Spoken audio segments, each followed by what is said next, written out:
Right. Hello everyone. Welcome back to the Football Morning News Show. I hope you're all doing well. I hope you're all doing great. My name is Kieran. This is Real Talk Football. And today we have some interesting stories, Not gonna lie. We've got 5 big stories for you all. It's not exactly a slow news day considering there's no football on. I'm not gonna beat around the bush here. Just subscribe. There's 2 stories about Haaland today, but one of them is the first one, and it's reported by Matt Law. He reports that Roman Abramovich is willing to work with Mino Raiola. Quite an aggressive character, quite a tough character to deal with. That's Haaland's agent. And he's willing to work with him to strike a deal. Roman usually gets what Roman wants. Does he want Haaland? I'd say he does. I say everyone wants Haaland. Every owner wants Haaland. And the thing I would say about Haaland is, are we going to beat City to the race? Are we going to beat Real Madrid to the race? Are we going to beat Barcelona to the race, Even Man United, even Liverpool, if Liverpool want them, Are we going to beat all them teams to the race to sign Haaland? Personally, I'm a bit of a realist, and I would say no. At this current moment in time. Developments could happen, but right now, I don't see it, man. I don't see us beating people in the race for Erling Haaland. And right now, what I want to focus on, and what we all should be focusing on, is securing top 4. Because if we secure top 4, you can get Erling Haaland. 100%. He'll come. And there'll be a chance. But if you don't get top 4, Spurs get top 4, or someone, Liverpool, I don't see that happening, because I think we're in safe hands with Tuchel. But right now, if we don't get top 4, you can forget about Erling Haaland. He'll be flying off to Manchester or Catalonia or Madrid, enjoying the sun. Not in Manchester. No, there's no sun in Manchester. There's just rain and snow, from what I've seen on telly anyway. I haven't been there yet, but that's besides the point. The point is, you can forget about Erling Haaland, okay, if that happens. And yeah, staying with Erling Haaland, there's another story here, another big story, and the story is that him and his teammates are making a gesture to the migrant workers in Qatar, obviously the ones that are being abused for their work. It's disgraceful carry on. Again, I don't want to say too much on here, because you never know who's watching, and you never know who's going to show up to your door, as I said. So I don't want to slander anyone, but what I can say is it's disgraceful carry on, that they're basically slaving people to build stadiums in order to have this World Cup. Allegedly corrupt. I'm going to say allegedly, so I don't get in much trouble. We both know that it's not just allegedly corrupt, We both know that, okay? Me and you watching this video, I'm not watching it, but you're watching it, and you know it. Oh, don't tell me you don't know it. That is a fantastic gesture for Haaland and his teammates to do, because, you do feel for those people who are working there in order to make this World Cup happen. And I sort of regret that this World Cup is happening, because I don't want to watch a World Cup at Christmas time. Christmas time is for eating turkey, getting fat with your family. It's not for watching World Cup football. That's for the summer. That's for the summer, man. And the whole vibe of the World Cup is for the summer. And the fact they're having it in the winter, oh, go do one. Honestly, go do one. Nobody wants a World Cup in the winter. I have never heard someone say, oh, I can't wait for the World Cup at Christmas time. It's a joke. But anyway, we move on. We go to the third story of the day. And the third story of the day is that FFP has been scrapped. Financial fair play. It wasn't working anyway. I mean, teams are getting away with it. So what's even the point of financial fair play? And I don't think there's any more to be said about it. But yeah, financial fair play has been scrapped for good, and a new system has come in. Don't ask me about that, because I haven't read my info as usual. So yeah, FFP has been scrapped, and probably Roman Abramovich, Sheikh Mansour rubbing their hands together, getting ready to splash out in the summer. They don't. And Haaland, it's bonus to get Haaland. It's a bonus to get Haaland. If you want to go out and get Haaland, you can certainly go out and get him now without FFP.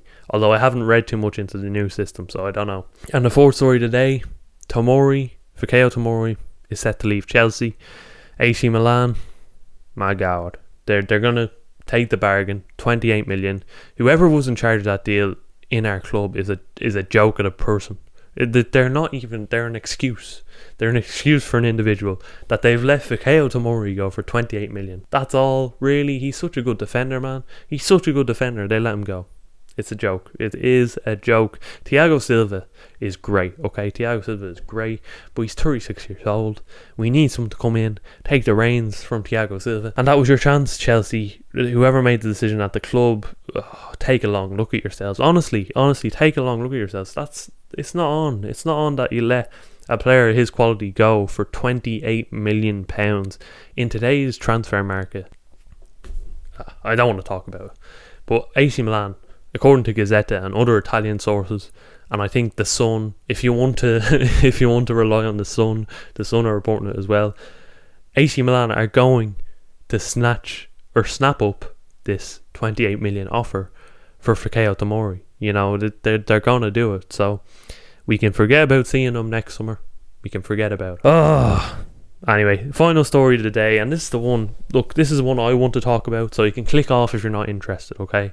But this is the one I really want to talk about because I'm very excited for this. I'm excited. Ireland are getting their World Cup campaign underway tonight, 4 8 p.m. I'm very enthusiastic about this game, to be honest, because I'm excited to see how Stephen Kenny does. You know, Stephen Kenny is a very good manager. He's a very well respected manager in Ireland. What he did with Dundalk was brilliant, like getting them to Europa League. I think he might have got them to the last 64, but I can't remember. I think he did in the Europa League. So that's a great bit of achievement for an Irish team, considering our league it's not the best, and that's not down to us. That's not down to us, the people. It's down to those pricks in the FAI, and all those corrupt politicians and shit that are rubbing their hands together, taking bags of money off FIFA and stuff, and putting it into their own back pockets. You know, they're not reinvesting in football in this country, and it's led to this shit show we're seeing. The squad at the moment is terrible. No good players coming up, you know. I'm not saying the likes of Seamus Coleman, you know, the top level players, I'm not saying they're bad, but we could have had so many more good players coming up for Ireland, and they fucked us over. The FAI, so much corruption in the world, especially with these big corporations. Look, I don't need to go into corruption in general, but FAI, they're as bad as it gets. And I'm not afraid to say, I'm not afraid of the FAI coming to my door, because I'll give them a piece of my mind. At Qatar, I'd be more afraid, but the FAI do own the FAI, you know. Not good enough. But anyway, off that subject, the Serbia manager is talking muck today. We're playing Serbia tonight. He's talking absolute shy. He's like, oh, we should be beating Ireland. I can't accept that Ireland are going to play better than us and all this. And I'm just thinking to myself, we better go out and we better win this game to shut this fellow up. Because I hate when managers do that. They don't respect the opponents. I'm not saying he didn't respect us, but he's saying he can't accept that we're going to play better than him. Let's go out and play better than him. Shut him up, you know. Anthony Barry, who's a very good coach, well-respected coach at Chelsea at the moment. He's only 7 months into his tenure at Chelsea. He's signed for Ireland. He's with the squad at the moment. He's staying with Chelsea, but he's signed for Ireland as a coach. And I'm very excited to see what he does with us, and hopefully he can make us score goals somehow. I know that's probably an impossible task, because goals and Ireland don't really come together as a formidable duo. You know, we're not the best, but I'm excited to see how Anthony does with Stephen Kennedy. And Stephen Kenny. I'm excited. I really am. But I will be doing a reaction for it on this channel. I think it's the first time I've ever uploaded 2 videos in one day. But for the people that care, I will be doing a reaction to the Serbia game. Not expecting much. I don't think you should expect much if you're from Ireland of this team, because it's one of the worst in years, you know, if you look at the squad depth and that. So not expecting much as an Irish person, but it'll be nice to get a result, a 0-0 or 1-0 or whatever, you know. But yeah, other than that, that's how the video wraps up. I hope you all have a great day. I'll see you tonight if you're going to tune in tonight for that reaction to the Serbia-Ireland game. But otherwise, I will see you tomorrow. We're going to do a Germany versus Iceland live reaction, so if you want to come and watch that, that's great. Otherwise, have a fantastic international break if you're never coming back to this until the Chelsea games or whatever. But yeah, lots of stuff planned over the international break, so tune in and subscribe as always. I'll see you all tonight. Thanks for watching, everyone, and peace.